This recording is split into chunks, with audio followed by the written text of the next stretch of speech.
여러분 안녕하십니까, 진성호입니다. 오늘 민주당의 송영길 대표가 긴급 기자회견을 열고 5가지를 발표했습니다. 그중 하나는 본인이 차기 총선에 불출마를 하겠다는 것이니까 그건 개인적으로 알아서 하면 됩니다.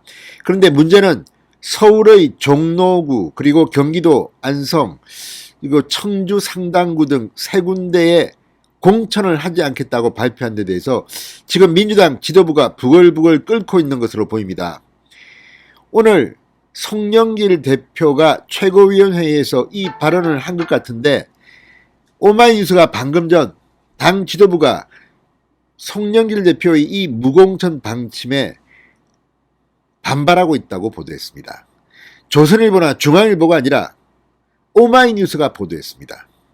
자, 이걸 보면 지금 뭔가 이 민주당 내부가 불협화음을 내고 있다는 것은 분명해 보입니다. 무엇보다 이낙연 지지자들은 송영길 대표를 계속 비판해 왔습니다. 경선 과정부터 이재명 후보에게 너무 이 불공평한 그런 편파적인 대접을 했다는 겁니다. 지금도 송영길 대표는 이재명 후보를 위해서 뛰고 있는 것으로 보입니다. 그런데 문제는 서울 종로구가 이 무공천 지역으로 분류된 것은 원인 제공자가 이낙연 전 대표이기 때문입니다. 자, 나머지 이 경기도 안성이라든지 이 청주 상당구는 이 민주당 소속 국회의원이 선거법 위반으로 날아갔기 때문에 이 책임을 져야 하기 때문에 공천하지 않는 것도 방법입니다.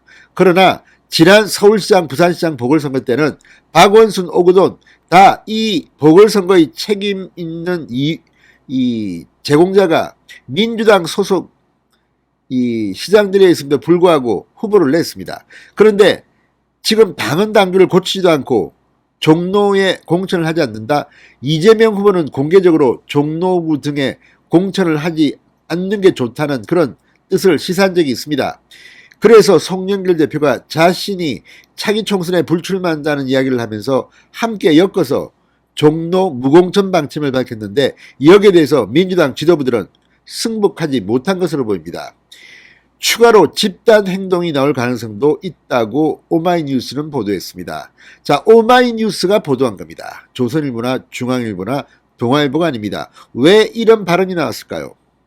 자, 그리고 더 충격적인 것은 민주당 최고위원들의 코멘트를 땄는데 그중 하나는 국민의힘의 이준석 대표의 경우를 언급했다는 겁니다.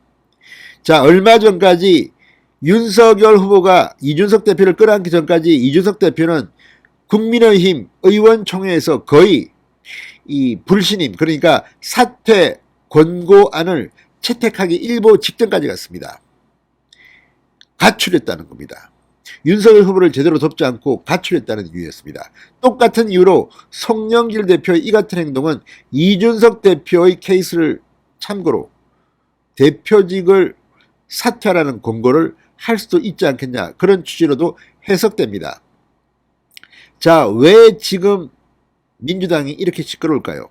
이 3곳에 공천을 하지 않겠다? 지금 정치권에서는 이걸 보고 비겁하다는 이야기도 합니다. 자, 2곳은 자신들이 원인 제공자다. 그러면 그 전에 서울시장, 부산시장은 왜 공천했으며, 또한 이 3곳을 후보를 내더라도 민주당이 질 거기 때문에 미리 일부러 아예 내지 않기로 한 게 아니냐는 그런 이야기도 나옵니다. 진성호의 융단 폭격 시작합니다. 송영길 민주당 대표를 융단 폭격합니다. 방송에 앞서 아직 진성호 방송의 구독자가 아니신 분은 붉은색 구독 버튼 눌러주십시오.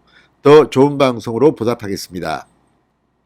자, 방금 전 송영길 대표가 서울 종로 보궐선거 무공천 결정을 전격 발표한 데 대해서 일부 최고위원들이 비공개 회의에서 송 대표에게 반발한 것으로 알려졌다고 오마이뉴스가 방금 전 보도했습니다. 당내 반대 목소리가 많은 사안임에도 송영길 대표가 최고위원회 동의 없이 독단적으로 종로 무공천을 발표했다는 겁니다. 이건 상당히 중요합니다. 특히 공천 문제는 국회의원들이 죽기 살기로 달려드는 대목입니다. 종로 출마하고 싶은 사람도 있을 테고, 또 설령 그렇다 하더라도 공천 문제를 대표가 최고위원들과 아무런 협의도 하지 않고 일방적으로 발표했다. 이건 문제가 될 소지가 있습니다. 어떤 의미에서는 당대표 날아갈지도 모를 그런 사안입니다. 자, 특히 송영길 대표 측 고용진 수석 대변인이 오늘 비공개 회의 직후 최고위원들이 더 이상 이 문제를 논의하지 않고 받아들였다고 봐도 된다 이렇게 브리핑했습니다. 이건 또 무슨 말입니까?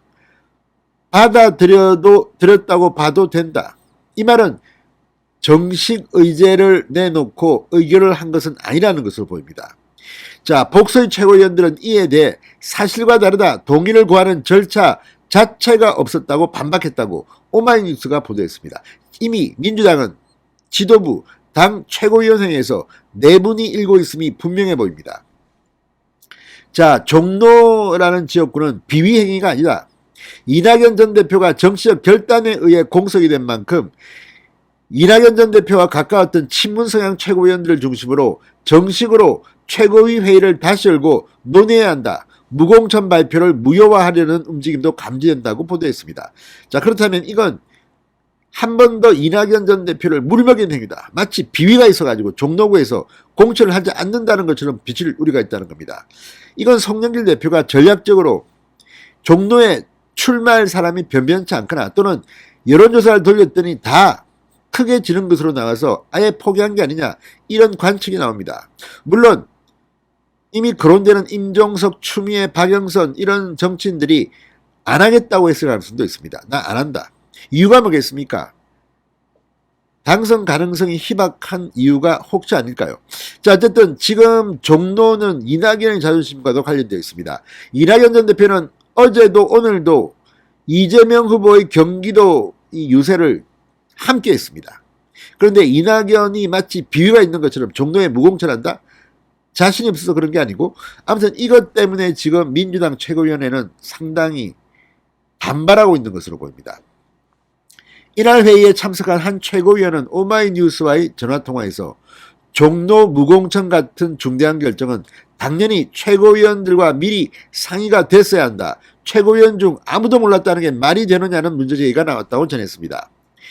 오늘 회의 중 명시적으로 동의를 구하는 그 어떤 절차도 없었다. 송 대표 쪽에서 최고위도 수행했다고 몰아가는 건 또 무슨 경우냐 이렇게 비판했다고 합니다. 복수의 참석자에 따르면 이날 회의는 정식으로 안건을 상정하거나 의사봉을 두드리는 절차 없이 진행된 자리였다고 합니다. 지금껏 당의 최고 의결기구인 최고위를 거치지 않고 당대표 홀로 공천 여부를 결정한 적은 한 번도 없었다. 절차상 문제가 크다고 또 다른 최고위원이 지적했다고 합니다. 자, 그는 종로와 경기 안성, 청주 상당 세 곳 무공천이 과연 기득권 내려놓기로 볼 수 있나? 어려워서 피하려는 것으로 비친다면 전략적으로도 대선에 도움이 되겠나? 는 식의 언쟁을 이미 여러 차례 했다. 송 대표가 이렇게 일방적으로 질러버릴 줄은 몰랐다. 그러니까 자기가 차기 총선에 출마하지 않는다고 하면서 끼워 넣어서 발표해버렸다는 뜻으로 해석됩니다. 자, 최고위 일각에서는 추가 행동에 나설 조짐도 감지된다고 합니다. 한 최고위원은 아무리 당대표가 발표했다고 한들 향후 최고위 의결 절차가 필요한 사안이다.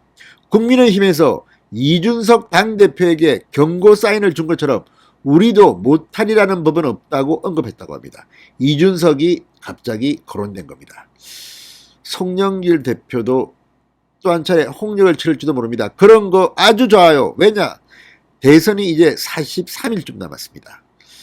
민주당도 지도부가 송영길 대표에 대해서 이렇게 불만을 표한다면 이재명 후보에게는 상당히 악몽이 시작될지도 모르겠습니다. 진성호의 융단 폭격이었습니다. 여러분 감사합니다.